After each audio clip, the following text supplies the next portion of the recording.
What was meant to be a one-day event in Iowa has turned into a 4-day shit show of confusion. Only about 3/4 of the ballots are in. So we still don't know who officially won.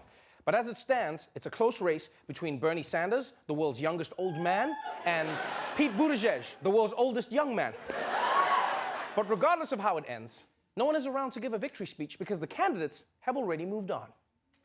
Today, all of the top candidates are in New Hampshire ahead of the primary next week. And as you can see right there on your screen, they're holding events all around the state right now. For some reason in Iowa, they're having a little bit of trouble counting votes.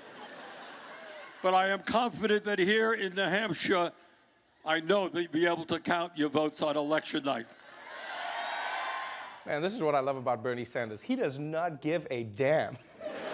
Because he spent a year sucking up to Iowa, and then 5 minutes after he's left, he's already roasting their ass.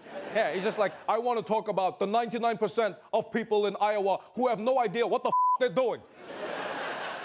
I hope Bernie does this for every state. You know, as soon as he's on to the next primary, he's in Nevada next week, like, great to be out of New Hampshire, or as I call it, dirty Massachusetts.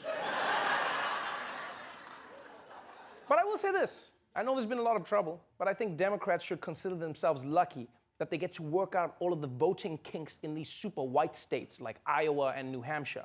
Because this shit wouldn't fly when they're in South Carolina. Yeah, you try and tell an old black woman her vote isn't going through because of a broken app. She'd be like, oh, your app is broken? That's funny, because your ass about to be broken too. Oh, and speaking of technology gone wrong, ever since traffic apps like Waze came along, people have complained that their neighborhoods are packed with cars trying to find the quickest routes. Well, now one artist in Berlin might have found a solution. An artist in Germany has found a way to create fake traffic jams on Google Maps. He pulled around 99 smartphones he got and a little red wagon. Look at that. And he pulled them up and down an empty street outside Google's Berlin headquarters. And it took about an hour, but eventually the Google Maps app thought that big buses were outside moving very, very slowly. And they put a little red line on there that said, look out, there's a traffic problem. Wow, that is genius. A German artist figured out that if you walk down the street with a bunch of phones, Google thinks there's a giant traffic jam on the block. Which was a slick move by him, but his Verizon bill is going to bankrupt him, I'll tell you that. Seriously, 99 phones is a lot of phones, even if it is for an art project.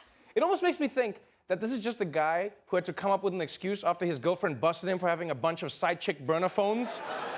And she was like, so many phones. He's like, no, baby, it's for an art project. You see, I put them in my sex wagon, wheelbarrow, and I make traffic. Yeah, but this just goes to show that you can't always trust these apps. Like, I can't tell you how many times I've been disappointed that when my Uber arrived, it wasn't spinning uncontrollably. It's never accurate. Now, a lot of people were pissed off at this guy for disrupting traffic, but personally, I support this artist. Because if there's one thing I've learned from history, it's that when a German is trying to become an artist, you help them become an artist before they become something else. So yeah, to that German artist, I say, deine Kunst ist wunderbar, arbeite niemals in der Politik, danke. All right, moving on to health news. Remember how in school you had to do that fitness test in PE where they made you do push-ups while everyone watched? It was a nightmare, right? Well, in California, that nightmare might finally end. Governor Gavin Newsom wants to halt mandatory physical fitness tests for California students because kids are getting bullied over them. The tests are required for 5th, 7th, and 9th graders. They measure everything from strength to aerobic capacity. Critics say the tests contribute to body shaming and other types of bullying. Yes, California's governor wants to suspend gym class fitness tests in order to curb bullying. Because we all know bullies can't body shame you without the metrics. You know? It's such a weird logic. It's like, well, the bullies are just going to be there like, oh, man, I want to give you a wedgie so bad, but I just don't have the data, man. But I do like where the governor is coming from. You know, kids in California shouldn't be body shamed at school. That should only happen when they try to break into Hollywood. That's when it counts. And I do think there are better ways to get kids into being physically fit. Like, for instance, in Africa, What we do is we have these things called lions. And they're a very effective motivational tool.